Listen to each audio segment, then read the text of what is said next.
2016, now on to the event, marks the 90th anniversary of the Winnie the Pooh books. And I know so many of us have such fond memories associated with these stories. And I was trying to come up with something to say for this introduction, and I was having a nice conversation with Kathryn. And we were talking about how, we have such memories associated with them because of our childhood. We've had these stories read to us, or we've read them to our own children. For me, I read the stories with my parents. My brother and I used to wake up early and watch it on the Disney Channel while my parents slept in. My brother and I invented our own 100-acre wood in the backyard. And now I get to share the stories with my own children. So, and I know so many of you have the same kind of memories, which is probably why this, really appeals to a lot of us. I'm very, very honored to welcome Ms. Kathryn Aalto tonight. She's the author of this lovely book, The Natural World of Winnie the Pooh, a walk through the forest that inspired the 100-acre wood. And I know she has a lot of memories associated with Winnie the Pooh, which prompted her to write the book, and I know you'll hear more about that tonight. She is a writer, designer, historian, and lecturer, and I just heard, hope you don't mind if I announce, a New York Times best-selling author. She's very excited. She was educated at the University of California at Berkeley, Western Washington University, the London College of Garden Design, and the University of Bristol, from which she received a bachelor's in English, a master's in English, a diploma in garden history, and a master's in garden history.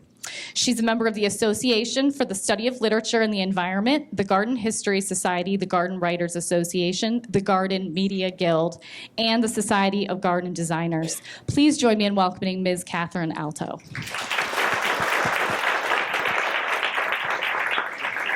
Thank you, Paula. Hopefully this sounds good. Hello, everybody. Can you hear me okay? Excellent. Thank you, Polly, very much for having me, and a big thanks to the Hudson Library and Historical Society, as well as the Hudson Garden Club. Thank you so much for having me out. I am still a bit jet lagged. I flew in a couple days ago from Southwest England, so it's a pleasure to be here. And I've never been to Ohio before, and I think I picked the best place. I want to come back, so many thanks all around. What I'm going to do right now is begin a 45-minute discussion, or actually a talk, and I do ask some questions along the way, and then a Q&A afterwards. So hold your questions. Now, if you were like the patrons at the New York Public Library, they asked me an hour and a half worth of questions. So I don't know how long we have. I'm happy to answer them, but probably about 20 minutes is good, so that we're here about an hour together. Right. The Washington Post called my book a honeypot of nostalgia. That wasn't the intention, but I'm happy to take that. The Wall Street Journal called it an affectionate book. And I'll take with the New York Times whatever they say. They said it was vivid. So I'm happy about that as well. But I think sometimes we like best what our mothers say. And my mother said, Katie, my nickname, the book is very restful. I hope that's new. I think it's rather neutral, but I hope the next hour that we have together is a restful hour, and I'm going to take you through a visually rich journey in the next hour into a landscape that we all know, most of us know, but we don't realize it's a real place. So my book, The Natural World of Winnie the Pooh, has been described as nature writing, well-informed biography, a travel log, and a field guide all in one. So it is a honeypot, but it's a whole lot more. I hope to be your field guide into what is arguably one of the most iconic settings in children's literature, the 100-Acre Wood. And it was immortalized in 1926 in A.A. Milne's Winnie the Pooh, so we're coming up on the 90th anniversary, and The House at Pooh Corner, published in 1928. It's a beautiful wildlife haven that doesn't look like this, but I hope to take you through there today. And it sort of skims through my book. So we're going to talk about some of the stories and what it really looks like. But I'd like to go through the cast of characters first. So who do we have here? Alan Alexander Milne. He was born in 1882, and he was the youngest Queen's Scholar ever at Trinity College, at Westminster, sorry. He was a world-renowned humorist. Can anyone else name anything else he wrote? Yes. The Red House Mysteries. Close enough, you win a pot of honey. No, that's great. No, that's good. Most people don't realize that he wrote something other than 70,000 words for children. He had a wonderful childhood of wandering in the landscape. His father said, "Keep out of doors as much as you can and see all you can of nature. She has the most wonderful exhibition, always open and always free." No cell phones. He would just say, "See you at the end of the day, Mom." And I'm sure many of you remember the times when you were able to do that. He and his older brother, Ken, there were 3 boys, Barry, Ken, and Alan, all 16 months apart. He and his older brother, Ken, became really close, lifelong friends. Both of them had long blonde hair, piercing blue eyes, and they used to walk in time together. And he had all of his adventures with his brother, Ken. So nearly as babies, he wrote in his autobiography, he was able to wander the countryside. Another cast we have in these stories, character, is E.H. Shepard, Ernest Howard Shepard. So both A.A. Milne and E.H. Shepard were fathers of boys around the same age. Both had very different childhoods. Milne had a golden childhood, loving parents, stability, but E.H. Shepard's mother died when he was 11. And it was sort of hushed. No one knew why. She just wasn't home anymore. They went to a park, came back, mother was gone. And he said he didn't regain happiness for many years after that. So both men had sensitivities, but for different reasons. If you look at the really simple, seemingly simple illustrations that Shepard drew, and I'll show you some, you can see there's just a real gentle sensitivity in the way that Piglet reaches up to grab Pooh's paw. Or I'm sure we all have our favorite illustrations. And not many people know that there was a real Christopher Robin. Here he is. You can probably see some of the resemblance between the young Christopher Robin and your memories of illustrations. And that's his mother, Daphne Milne. She went by Daffodil Milne, with Milne himself. And of course, we have some characters. Can anyone name some of the famous characters? We have, yes, well done. Sorry, Winnie the Pooh, of course. Okay. Some people forget Winnie the Pooh. Who else is there? Tigger, Eeyore, Rabbit, Owl. I shouldn't ask, yes. So we have all these characters. And they are housed in the New York Public Library, where the book launch was. In fact, I got a letter today from someone from New Zealand saying, you have a responsibility to get those back to England. So,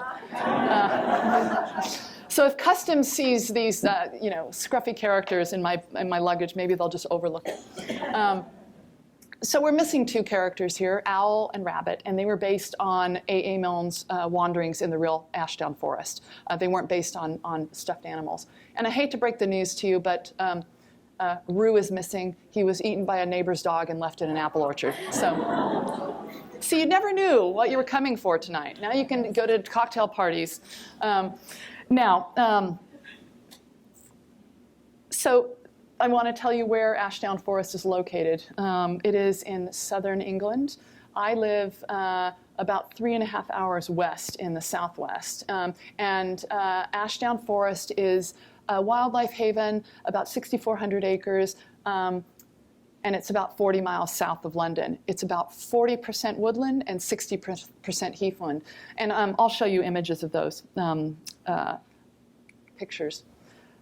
Places. Now, I have to pause here because this reminds me of when I moved to England. And people ask, how did the book begin? So you're here for stories behind the stories, right? I sort of dodge it in the book. I don't know how many of you have read the book, but I say, well, we moved to England and I started reading these stories to my children, aloud to ground them.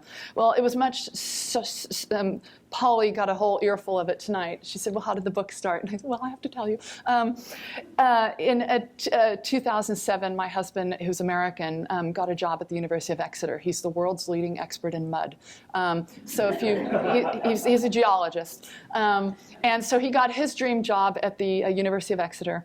And so we left our beautiful 20 acres of woodlands and meadows and a salmon spawning stream outside of Seattle. And we put our kids on a plane. They were 3, 6, and 9 roughly at the time.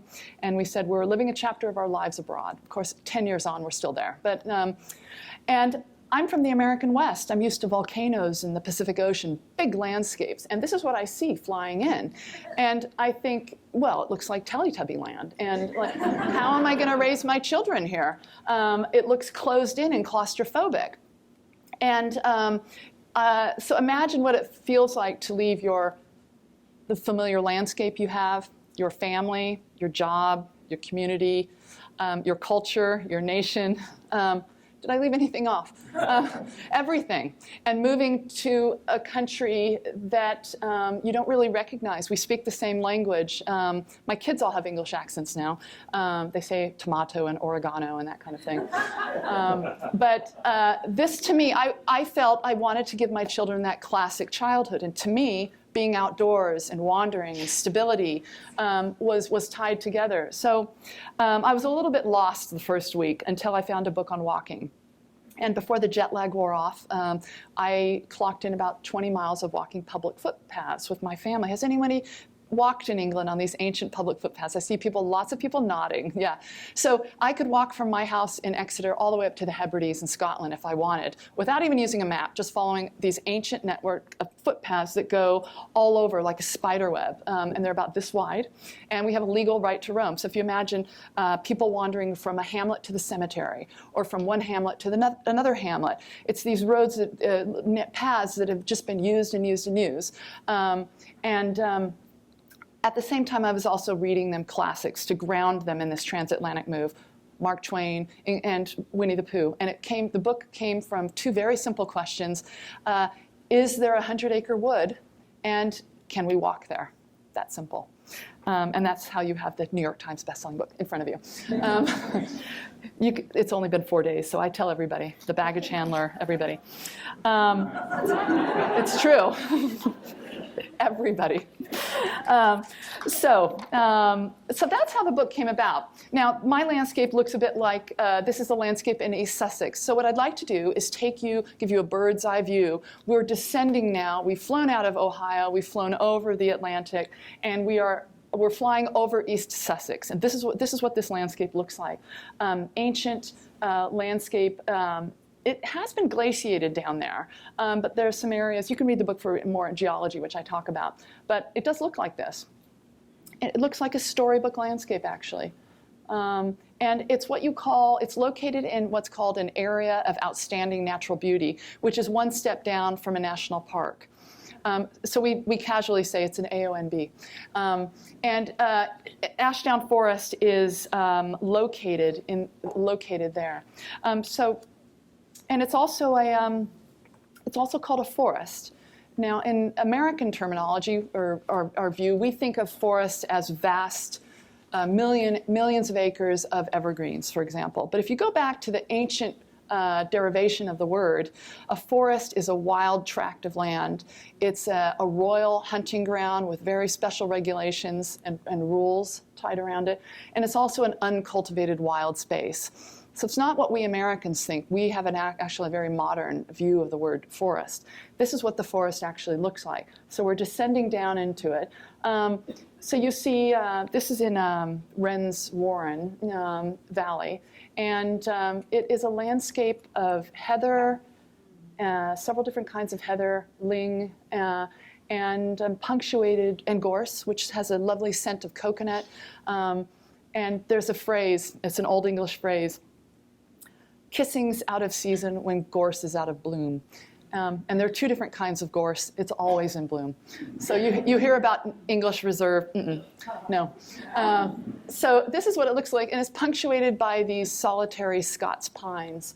And here's a close-up look of the gorse. I actually for readers, I actually did climb a Scots pine, and I did fall into some gorse. So if you think the writing's very good, it's because I experienced gorse in the bum. So this is an illustration I came across at the V&A, Victoria and Albert Museum in London. And this is, I was really lucky to find this. This is an original sketch, never in print before, by E.H. Shepard. And if you read it down there, it says, oh my goodness, it's been a while. The 100-acre wood, basically a sketch made on the spot when visited it with A.A. Milne. So this was done in 1926. And E.H. Shepard had a sort of a photographic memory. He could do a simple sketch and recreate landscapes and gestures and people decades later. And this is what the landscape looked like before, around the time that Milne was born. This is the 1880s here. Now, would you say it's a beautiful landscape? Not in a picturesque way, but landscapes can still have value, whether or not they're beautiful. And you might think, you know, why does it look like this? And it's because of lots of reasons. We had Mesolithic hunters to Roman soldiers, coppice workers to Anglo-Saxon drovers, the people who drove the pigs up to eat acorns during the fall. All the way to kings and commoners and conservators that we have now in the forest. This is a commoner. This was taken in about 1898, and his name's Thomas Friend. He has what's called a faggot of wood. He's got a whole setup for supplying, well, using wood there for firewood. But the commoners for centuries took peat off the land and turf for heat. They would scythe bracken for bedding for their animals, firewood for heat, as I mentioned. They also had fishing rights as well, and grazing. So these people, over the centuries, scraped down the landscape. So if the commoners weren't there, it would revert to woodland. And so what's happening is, this is an area here. You've got the gorse, the dwarf gorse growing. And what do you see in the background? This is a very interesting picture to me. You have the nibblers in the forest. So you have to have these animals in the forest nibbling it down so that they're mimicking the activities of the commoners and their own animals in the forest. In the background, you see the woodland encroaching. And those are birch trees there. We all recognize birches.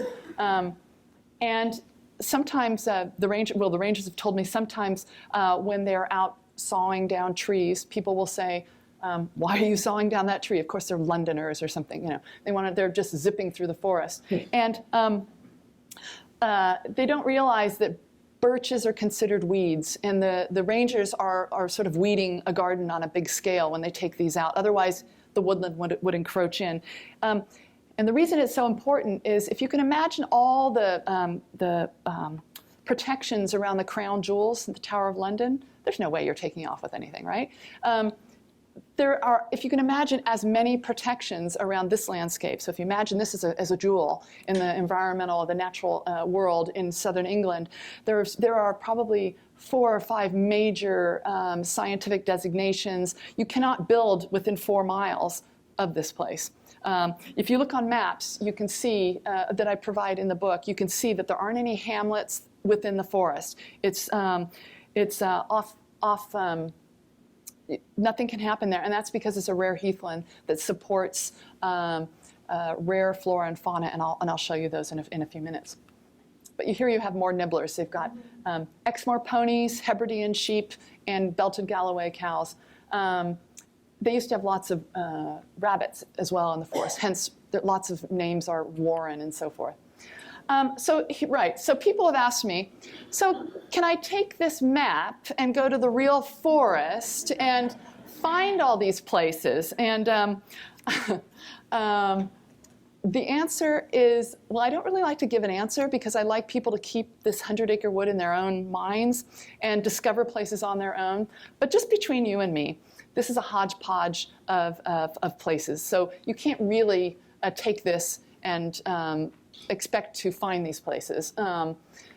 But if you do decide to go, and I hear there are people who are interested in going, just take a copy of one of the original books with you. So now what we're doing is we're descending down into this landscape to show you some of the real places that inspired these stories. This is called Cochford Farm, and this is a medieval era English country home. And the first part on the left is the original part, and A.A. Milne bought it in 1925, and they would visit in the summers, long holidays, and on weekends. And their driver would come down, drop them off, and come back at the end of the weekend to pick them up. And Christopher Robin's bedroom is right above the front door there. So he could look out on the other side and see the enchanted place, and I'll take you there in a minute.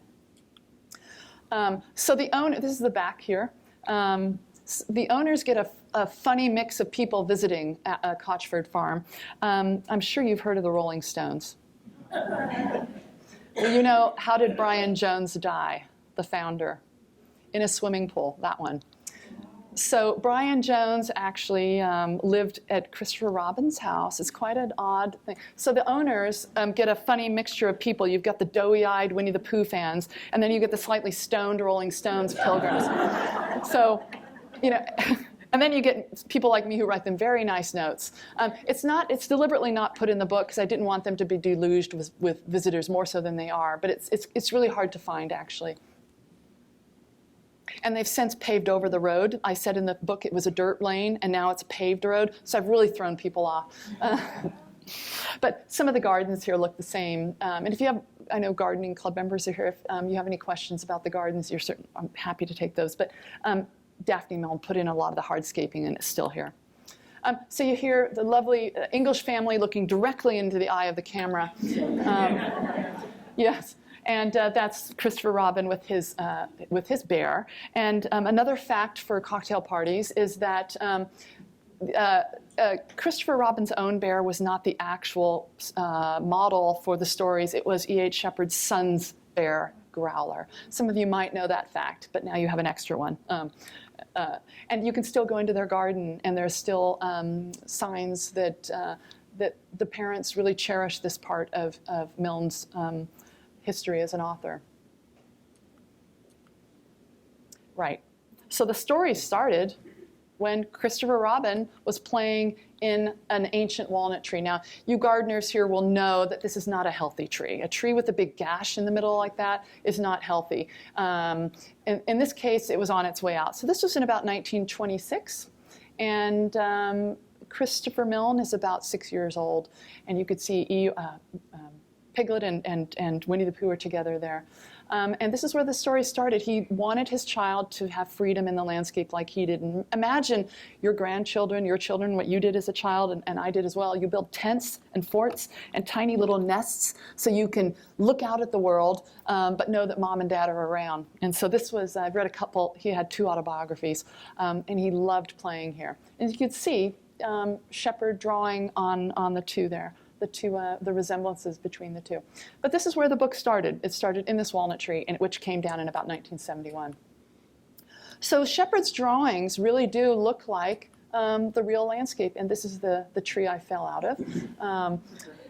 So I love, you can just feel the wind coming through the pines, and it's just very open, and you could practically smell the crepes in Normandy from this area. It's so far south and very breezy, and this part is called Galleon's Lap. In the real world, it's Jill's Lap.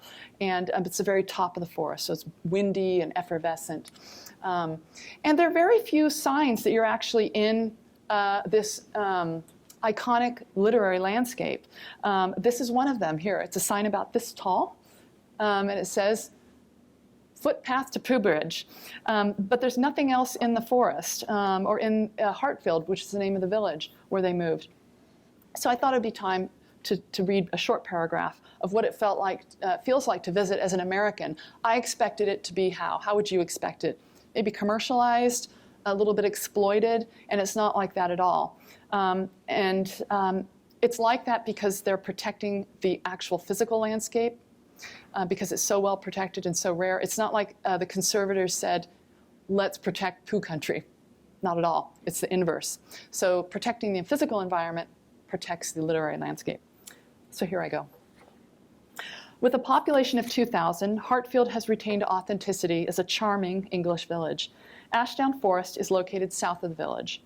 It is still a place of solitude where people can walk half a day without meeting another person. There are no overt signs pronouncing your arrival in Pooh country. There are no bright lights or billboards, no one-pound carnival rides, no inflatable Eeyores, owls, or roos rising and falling in dramatic flair.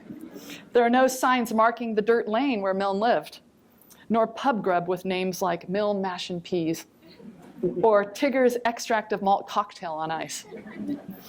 A quiet authenticity, historical, literary, and environmental, has settled over the landscape. So let's go to Pooh Bridge. I'll just take you. This is one of about 20 places that I take readers to.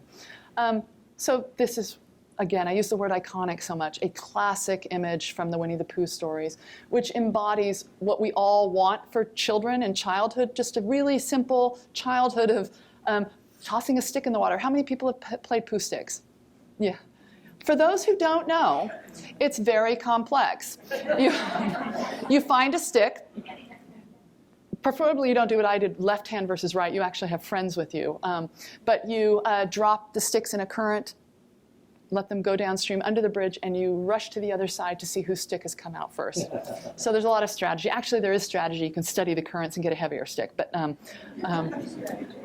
in this case, look at Piglet reaching up to touch Winnie the Pooh, and they're both leaning over. And I think this sold, forgive me for my numbers here, but either 125,000 pounds or $125,000. Is it a great piece of artwork? That's obviously subjective. But it's a great piece of sentiment, isn't it? Yeah. So we're walking down through the woodlands. It's in the woods where a river, a tributary to the Medway runs. So you can just see where Milne would get ideas for Piglet's house, or they all live in trees except for Rabbit, who lives in a hole in the ground. We know what happens when Pooh visits for some honey, gets stuck. And all along the way, you can find little things. You know, I'm a fairly serious historian. I didn't think that I would be writing a book about this plush, yellow character. But there are lots of these surprises along the way, and you begin to think maybe there is an animal that's going to pop out. You really begin to think that, especially when you see things like this. And this is just, it's a stump about this big. It's empty in the back. And people come and leave notes to their favorite characters, and they leave little pots of honey. So this is obviously written by an adult named Jeffrey, who wants to leave a note for Piglet saying lots of love and happy Easter. So I transcribe a few of these in the book. I just pick some up and transcribe them for the readers. And this is probably one of my favorite pictures. This is one of the most iconic yet humble of bridges in the world, where Pooh Sticks was invented. And Milne and Christopher Robin would walk here. And their house is sort of about a third of a mile around the corner there. So I'm looking back onto their house here. And if anyone heard me on NPR playing with Ari Shapiro, he'd beat me, but we played here at this bridge. So another place that's really iconic, lovely images here. Again, Pooh is thinking, very sensitive animal. And if anyone does anyone know this story? Some people do. In this, Eeyore, of course, is complaining nobody loves him, right? And his house is drafty and is on the edge of the forest. And the two pals here hear about it, and they decide, well, on their own, they're going to build a house for him. And they see what they think is a pile of sticks. And they move it around a cluster of trees, and they build this house for Eeyore. And it turns out that was his house, and they rebuilt it. So this, to me, reminds me of why Milne is why he remains a classic, which is that he was one of the world's most renowned humorists at that time. And people, if you imagine a Seinfeld dialogue, read Winnie the Pooh stories with Seinfeld in mind, and it's really funny. He was very, very clever, very dry sense of humor, but there's also a lovely sensitivity to it as well. So in this case, read the story out loud, but I just love the sensitivity to it and the clever word play. It's just lovely. So you do find these in the real forest. I always wondered, I think an adult had something to do with this one. I think Jeffrey, the letter writer from the previous slide, maybe he came here. But so you begin to think, the boundary between real and fictional worlds sort of blends, and it's really lovely. It's really lovely, and it's rare, a landscape like this. I suppose this is one of my favorite drawings. I just love the idea of children climbing, doing something simple like climbing trees. This is secretly one of my favorite places in the forest. It's about a 300-year-old beech tree, and you can see underneath it someone has put up another Eeyore house. But if you could look around it, you could see the birch trees encroaching in again, and this was alive far before Milne was born. 300-year-old tree that wasn't cut down for fuel, for furnaces to supply, for the manufacturing of iron, which is a big industry in the area. So this tree escaped all of that. So let's just take you to the last place that Milne writes about, which is the enchanted place. I would say that this is probably my favorite part of the book because for a couple reasons. My own children, I have 3 children. When I was writing this particular chapter, if again you think, gosh, her writing is really good, and I hope you think that, but that was it. My own children were leaving for boarding school at the time. So I live in Exeter, England, and 2 of my 3 kids go to school in Exeter, New Hampshire. So as I'm writing this chapter, they're getting their acceptance letters, and I'm saying, go fulfill your potential, and I just think, oh, this is, what's happening here is Christopher Robin is leaving, and he's saying goodbye to his stuffed animals. We know what's happening. The stories were written in a dual narrative for adults as well as children. So we know he's going to kindergarten. In real life, Christopher Robin didn't go to boarding school for another couple years. He went at age 11. But here, in real life, Christopher Robin is 8. But you can imagine any child leaving home for the first time, or just to go to kindergarten down the lane, or to write in lines, that structure, or the first time that their time is divided, they actually have recess and they have to wake up to catch a bus. So at this point, he's saying goodbye to that lovely time in life of doing nothing, of not having responsibility. And that's one of the tree clumps. This is not the enchanted place, but I prefer, this is what it looks like basically. This one's called King's Standing. But this is what the tree clump looks like. And there are 8 of them in the forest. And you could read in the book, they were based on a friendship between the Countess Elizabeth Delaware, who owned part of Ashdown Forest. And she planted 8, well actually more, a couple dozen tree clumps. The commoners pulled out a few of them, but there are 8 remaining. And she was friends with Queen Victoria. So when Queen Victoria came to visit, Sherry, what's your favorite flower? Sunflower. That's right, of course it's a sunflower. So when Sherry comes to my house to visit, you're my friend, I want to make you feel at home, I'm going to put a few vases out of sunflowers for you. So when your friend is the queen, and she's coming to visit for tea, you can put out her favorite plant, she loves Scots pines.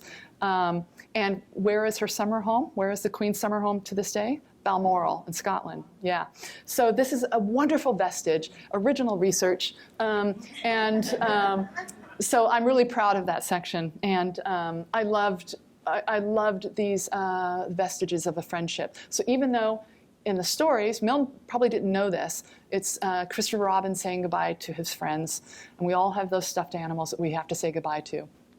In real life, it's based on a real friendship. So, can I take you to quickly to the flora and fauna of the forest? Just some stars along the way. This is a Dartford warbler. It's rare, and I hope I can. Oops, no, we are going back. One moment. Help! Techie guys. Okay, we're going to try it again. Am I supposed to click? No. Well, you know what? It's okay. The Dartford warbler. Yeah. We go back. There. We're going to get some sounds. This is new. I've never done this before in my programs.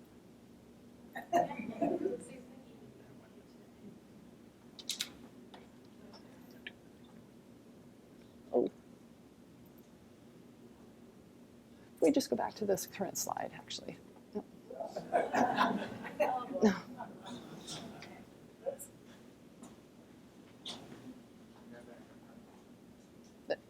I'd rather skip them. Here, I got it. Okay. I do want you to hear these, so hold on a second. Can we get the sound of this lovely warbler? Okay, so let me pass on. I've got, okay. So we're going to have Polly help me with the sound. This is does anyone know what this is? Go ahead. I think you'll know now. Yeah, press the sound.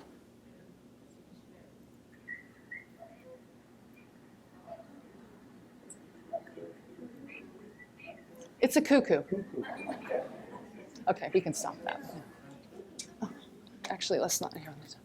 Okay, there we go. Okay, so a couple of the birds here. This is a stone chat. Let me try to do this one. Yeah, let me see if I can do it, if I'm capable. Over. This is a stone chat.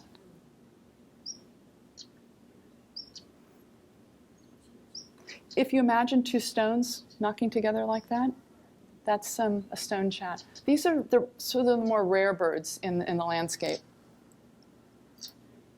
And this. This is one of the reasons that Ashdown Forest is so rare and preserved. It attracts these nocturnal nightjars, and they only come in June, in the summer. Shall we continue? So there are lots of birds that I talk about in the book, but I wanted you to hear some sounds. Sorry for our technical issues there. That's my fault. I'm new to it. But we also have stags, right? This is why William the Conqueror, 1066, within a decade or so of arriving, he snatched Ashdown Forest from whoever had it before, and he made it his own royal hunting ground. If you bagged one of these, you would be killed. You're not supposed to touch the king's deer, especially a stag like this. So Hartfield, hart is an old English word for deer. Feld is field, and so there's all sorts of charismatic megafauna, including this family. There's adults. I was just walking to the Enchanted Place, and there's an adult family, 4 adults in adult Tigger costumes. This is in April, and they said, I said, "It's nice to meet you," and you can see how fiction and they blur. And I said, "What are you doing here?" And they said, "Well, we come once a year, and we read Winnie the Pooh aloud, the classic stories, and we have a smack roll of something," and they had a picnic out. So it's just like, okay. It was lovely. But this is a rare red damselfly. It is one of the rarest creatures in the forest, and it's in the boggier heathland. They're attracted to water, like many dragonflies and damselflies are. And this is because of this humble creature. It's one of the reasons why the forest has this one of the designations around it. In addition to the Dartford warbler that was sitting on the gorse, as well as the nightjar. And then we also have some of these lovely butterflies here, including the purple emperor, which unfortunately I never saw that one. And there's a holly blue up there, and then a brimstone. I'm just trying to remember if that brimstone is a male. I think it's a male butterfly. And then, of course, the iconic English bluebell is in the forest. Does anyone know what this is? I know I mention this because we have people in the garden club. Yes, it is a sundew. When I was in New York public schools talking to about 100 second graders, I said, "Does anybody know what this is? What does it look like?" And I thought, well, we're working at a young age, it's okay. And they said, "Well, it looks like the dew from the sun." And I thought, well done, that's great. They got it right. So this is a insectivorous plant. It's like a Venus flytrap, but it closes a lot slower. So the fly or ant is usually tortured a long time. But the interesting thing about this, if you've read my book, is that you knew that someone else was caught up in them, and that was Charles Darwin. He had a sister-in-law. His wife's sister lived in the forest, and he needed to escape a certain amount of publicity in 1860. You know what that is when on the origins of the species when it was published. So his wife convinced him to take a holiday in Ashdown Forest. And she was really happy that he was captivated by these. I think they captivated him more. And in 1875, he wrote a book called Insectivorous Plants, and it opens with a paragraph on Ashdown Forest. So there's been a lot written about Ashdown Forest before A.A. Milne showed up. I would say this literary history is only the latest and probably the thinnest of all the histories of this area. So to conclude, this is really a really important image for me. When I moved to England, as you know, I was concerned about the nature of my children's childhood. I wanted them to wander, and this was a really important, very simple, but I think in these days we're concerned that children are spending a lot of time in digital landscapes more than the real landscape. And it's important for our children to learn to read, but in my view, it's also important for them to know how to read landscapes. And to do that, we need to let them go a little bit. And so we kept walking. We didn't just do 20 miles. We've probably done more than 1,000, actually. And has anyone heard of the Coast to Coast path? So we decided, I said, okay, family, we're serious walkers. We're going to walk across this country.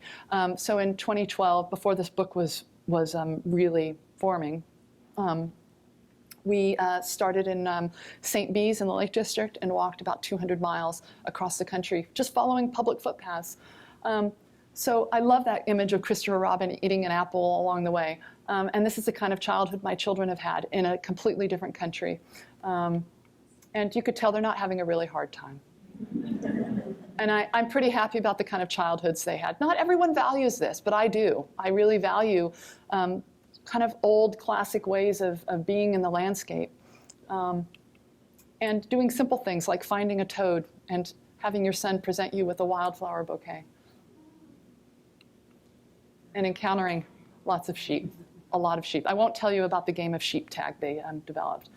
I won't tell you about the game of sheep tag. But this is, the Olympics were going on at the time in London, and I said, if Michael Phelps can win 8 gold medals, you can walk 26 miles. So we're out walking. That's my book there. And I'd like to finish with just a last, let's not end on that image. Let's end on that image.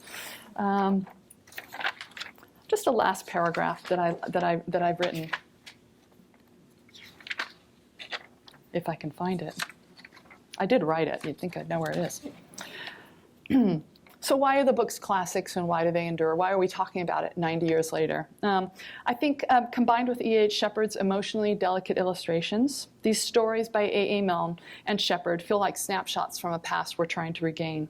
At a time when there is so much talk about nature deficit disorder, rising childhood obesity levels, reduced school recesses, and overprotected childhoods, these stories and illustrations remind us of the joy in letting our children go and exploring the natural world and the importance of imaginative play away from the watchful eyes of parents.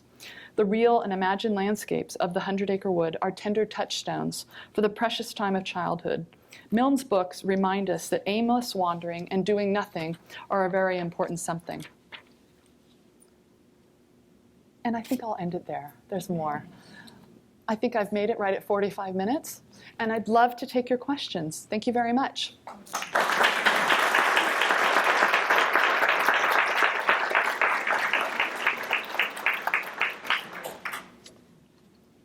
There are dark questions. They're very dark questions. There are 3 dark questions that I'm usually asked. What would those dark questions be?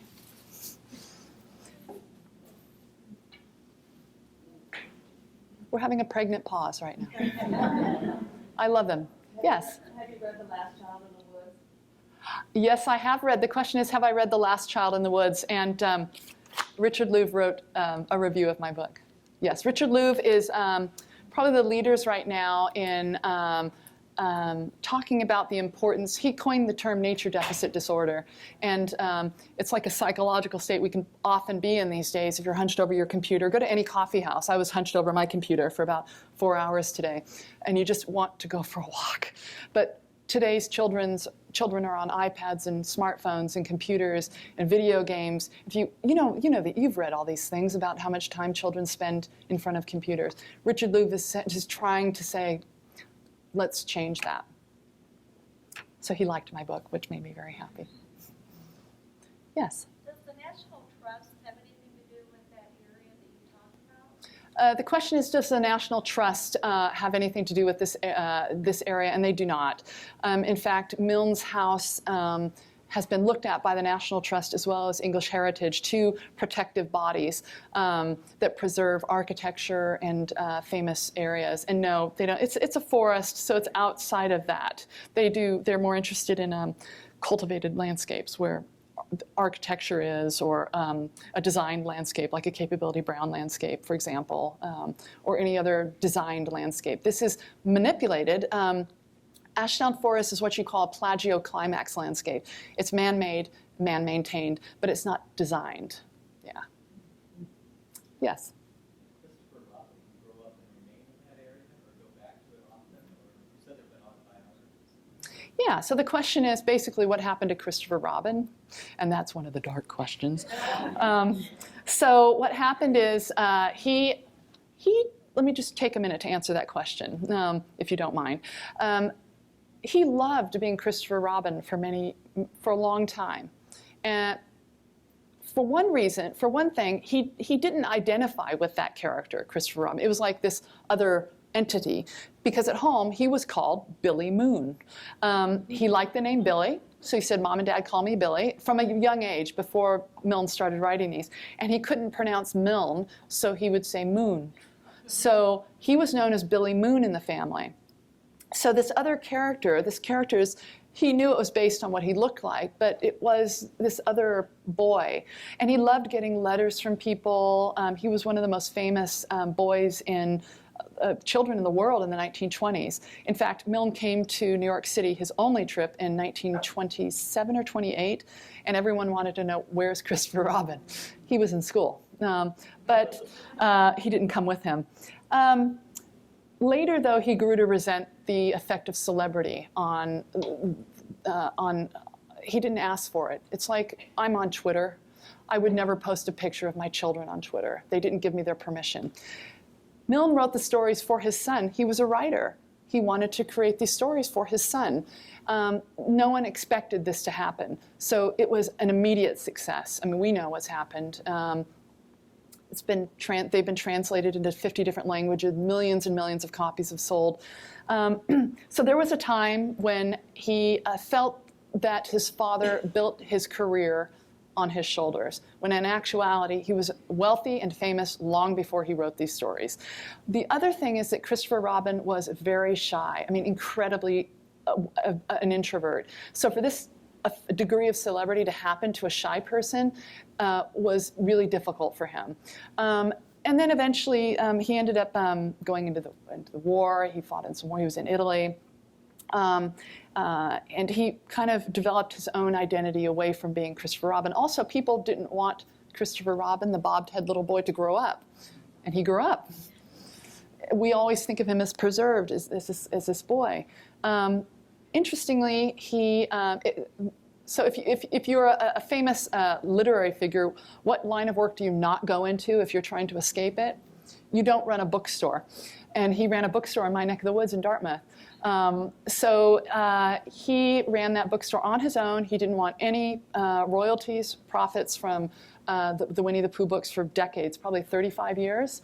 He married his first cousin. They had a disabled daughter. What happened is Christopher Robin died in 1996. His widow is still alive and lives about 20 minutes from me, but I wanted to respect her privacy and I did not interview her. In fact, she probably wouldn't have given an interview. And their daughter, Claire Milne, died 2 years ago.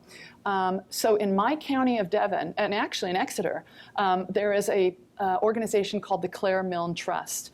and they take a significant portion of the profit, the royalties from Winnie the Pooh books, and they give them, if they go through the Clare Milne Trust, and they support people with disabilities just in Devon and Cornwall. And so there still is a Winnie the Pooh legacy in my county. Eventually, he also embraced his stature, and he ended up saving Ashdown Forest from being sold privately.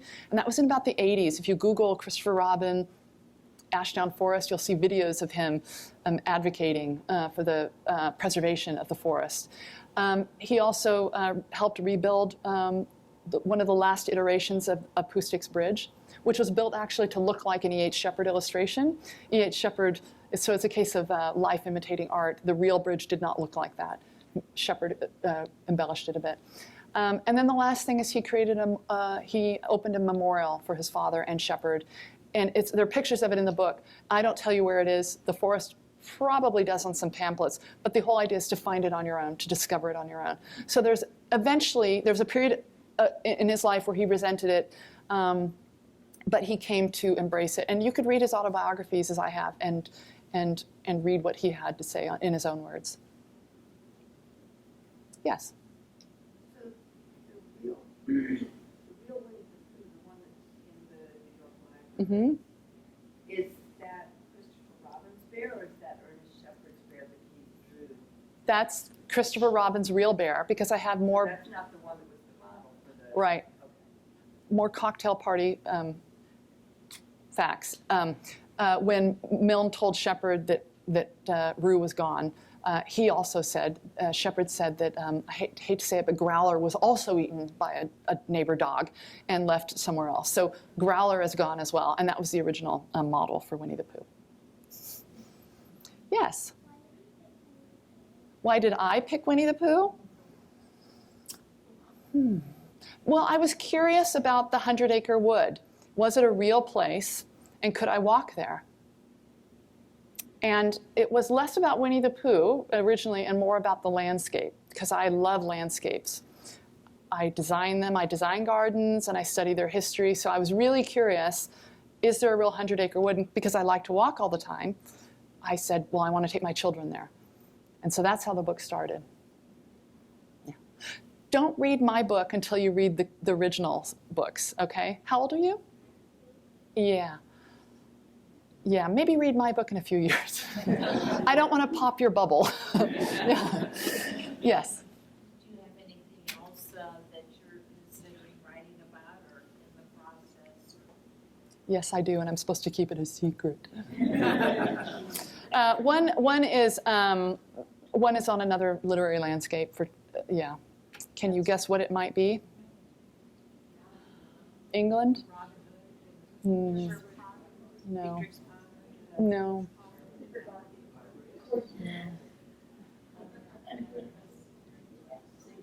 I'm waiting for it to wave up to the wind in the willows.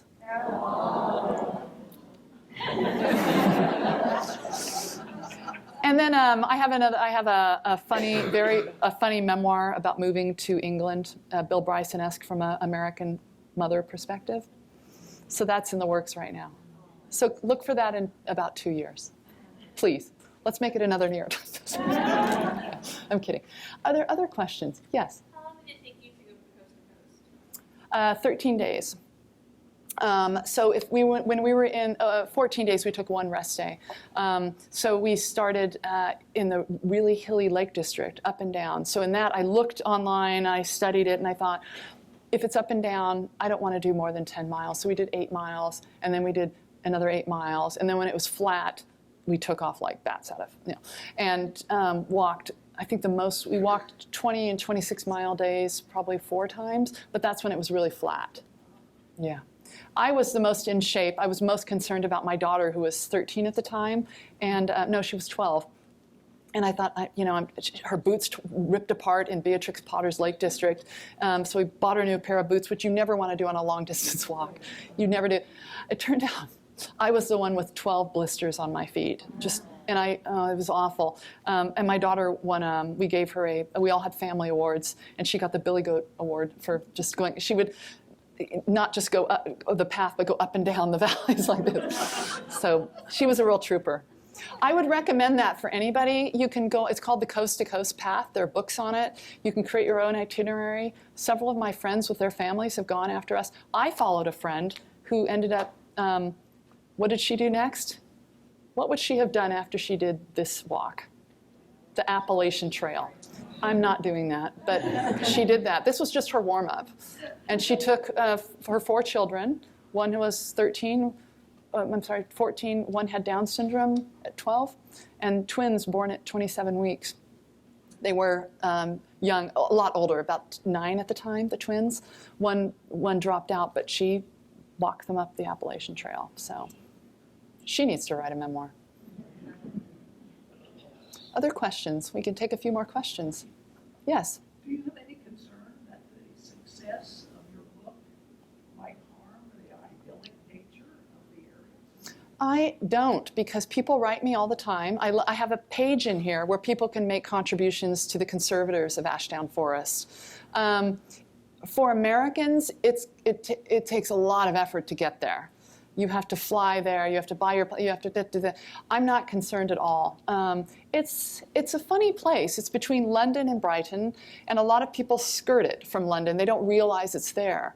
So you have to sort of take a side road to get it. So even people in England don't realize it's there.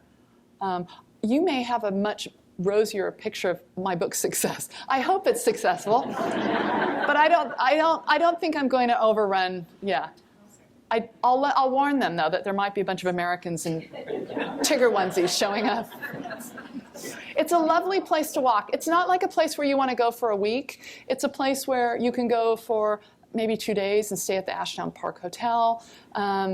It's a side trip from London. It could be a day or 2. You could take a train to East Grinstead and catch a taxi and just walk around and piece together, 2-mile walks and get a real sense of it. My one piece of advice is bring a Pooh stick from somewhere else. Don't bring it. Don't try to. Everyone in the world wants to play Pooh sticks, and they, on the path to the bridge, you could just see, everything's sort of broken off. So I tell people in the book to bring their own stick. So. All right, I have to say something about Pooh sticks. We played it forever, but we use leaves, and the rule is the leaf has to be on the ground. You're not allowed to take a leaf off the tree, so that's how we sell it. Oh, very good. Great, and it's easy to come apart. Oh yeah. Okay. So her technique is you must, in order to play Pooh sticks, it has to be a leaf on the ground. And actually, that's almost a purist thing because in the book, Winnie the Pooh he trips on pine cones. So you must read the stories and read them thinking of Seinfeld if you want. But they're really funny, really, really funny. Any other questions? How far away are you living then from this forest? I live Living over in Devon and that area. Is that a day's ride? Or? It takes me, over about 1.5 years, I visited the forest, and each time it took about 3.5, 4 hours to get there. Of course, there are some main roads, but it's wiggly because you just think, oh, God. At that point, you really want an American highway. Lanes, Then you encounter a double-decker red bus, and you have to back up a mile. So, yeah. So it's about it's. So did you stay long periods then? Yeah. You were doing Yeah, I did. I meant to say that most of the book was written in 2 pubs with a glass of Harvey's ale in front of me. And I don't drink a lot, but the thing about pubs is they're not like American bars. They're public houses. And so if you have, I was this, I don't look English, and I'm tall, and I had these papers strewn out everywhere on long tables, and one particular place is called the Hatch Inn. It's in the book. It's established in 1430, and it's where W.B. Yeats and Ezra Pound developed modernism. Between 1913 and 1916, they wintered out there. And so Pound was Yeats's assistant. And so I would write a lot of the book in the Hatch Inn and some other places as well. And it was really important for me to do that. I didn't realize it at the time. I just wanted to rest a little bit. But the sun would come out and I'd race out with my camera because I took the photographs in the book as well. And I'd come back and papers would be strewn everywhere. And they'd say, what are you writing? And I'd say, what do you do? That's the question. I'd say, I'm a writer. And they would say, what kind of horse? So I'm like, no. And so it was always somebody else asked that the other day too. And so then I would say, well, I'm just writing for Timber Press. And they said, well, what are you doing though? And I am writing a book about, I was not going to say Winnie the Pooh. So it's just the 100-Acre Wood. I'm a historian. And one thing led to another, and I met a lot of really interesting people who helped take me on walks, took me on secret walks, took me to dinner. So I would sit and listen, and if I heard something I'd want to be a part of, I'd down my beer, walk up to the bar and say, how's it going? And talk to them. And the villagers, they all came to the book launch in England, and they were all crying. And it was just the sweetest. Anyway, I've made lifelong friends out there. And I couldn't put all the images there, but you'll see a picture of some bird eggs. And that was from my new friend Robert, because he had the exact kind of childhood that Milne had. And he said, you must come home. And within, that sounds familiar, but within 2 hours, I was eating shepherd's pie in front of a giant fire with his wife. And he took out his hedgerow bird egg collection, his shell collection. His butterfly collection was in a case this tall with drawers that came out. He bought it when he was 12 years old for £5. He didn't collect those butterflies, but he had this amazing childhood. So it's really important for me to be in the villages. So that's another long answer, but I was there a lot. I would stay probably 4 or 5 days at a time, and I came back probably about 8 times in all different seasons. And if I had an interview or something, I'd come back as well. Do your children appreciate it, do you think? Yeah, I think now that the 2 older ones live here in the United States and they come back, they were home all summer and we walked. I'm working on the Southwest Coast Path right now, which goes from Minehead all the way around Somerset, Devon, Cornwall, all the way around. It's about 630 miles. And that one is really interesting. I'm not using any guidebooks. I'm Hansel and Gretel picking up breadcrumbs along the way. I'm following these little acorn signs, and if I get lost, I ask a shepherd. And the famous thing is you don't ask shepherds your way because they'll lead you astray, especially if they hear your accent like mine. So they join me now on those walks. They love it. It's a real benefit of being a dual citizen. Yeah. Any other questions? Yes.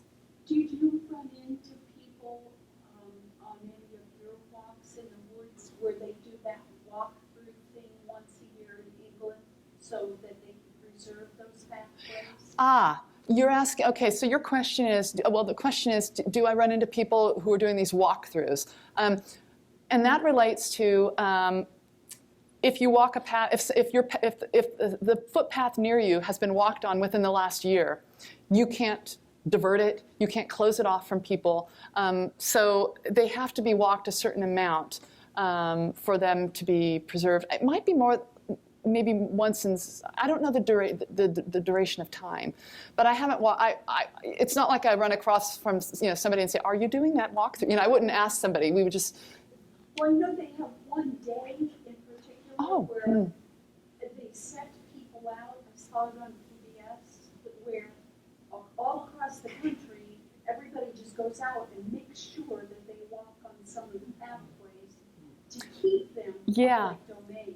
Yeah. But I don't know what day it is or what it's even called. Yeah. Okay. So she's saying that once a year there is a call to arm, call to feet to go out and walk. Yeah. I don't know about that, but I'm really interested in that. So I'll look it up. Yeah. I do my part. So. You seriously could walk from Exeter up to Scotland if you wanted. It's just wonderful. It's magical, actually. It's almost, if you haven't done it and you'd like to do it, just send me an email or something. It's wonderful. It's absolutely magical. I really encourage you to do that. Are there one more question? You mentioned that they had gone out and looked at the house, so it doesn't have any designation. It sounded like they weren't interested in trying. So the question is, why is Cotchford Farm not designated as a historic landmark? I don't think it had enough there for whatever there is. But the owner said that English Heritage has been out twice, and It's when I say English country house, you might envision, you know, a driveway lined with lime trees, because those are also country houses, almost an estate, really. And this is really probably a modest country house. And it's for sale, actually. It's been for sale, and then it comes off the market. So the owners there are Alistair and Harriet Johns, and they've been there 45 years, longer than Milne was. And they have preserved it beautifully. Yeah. I just got a note from him the other day saying how much he thought I did it right. And that meant a lot to me, because he's an architect and very business orientated, and I was really glad about that. Are there any other questions? We'll take one more question if there are. Okay, one more. Yes. So I don't know if this is one of the dark questions, and it's not about the landscape, it's about Winnie the Pooh. I don't remember exactly what I read, but something recently about some little controversy. Who's not a boy, who wasn't a bear. Yeah. Okay. So, another one of these questions there's been some controversy. I would say that it came to light. Winnie the Pooh's skull, Winnie's skull is on display now at the British Library. It's been there for years. They just unearthed it. Winnie was a real bear, and you may know the story that a Canadian veterinarian was serving in the army, and at the train station in Canada, there was a hunter selling a cub. Turns out he killed the mother, but we don't talk about that. And he had a cub, and this soldier bought the cub, took him as a mascot from Canada. And the man's hometown was Winnipeg. So he named this real bear, a black bear, I believe, Winnie, for Winnipeg. Eventually, the bear did go to camp with the soldiers, got to be too much to handle, and the bear, Winnie, was put in the London Zoo. And that's where A.A. Milne took Christopher Robin, and he named his own bear after Winnie. And the other part comes from a swan or something that he saw at a country cottage in Dorset. So the two names were just smushed together. So imagine being 4 or 5 years old and you just come up with silly names for your animals. So people they're two separate things. There's Winnie the Pooh, who's different from the bear, Winnie. And so people sometimes say, was Winnie no, the fictional character was a boy, but the real bear was female. Cocktail party trivia, yes. So I think that'll be it.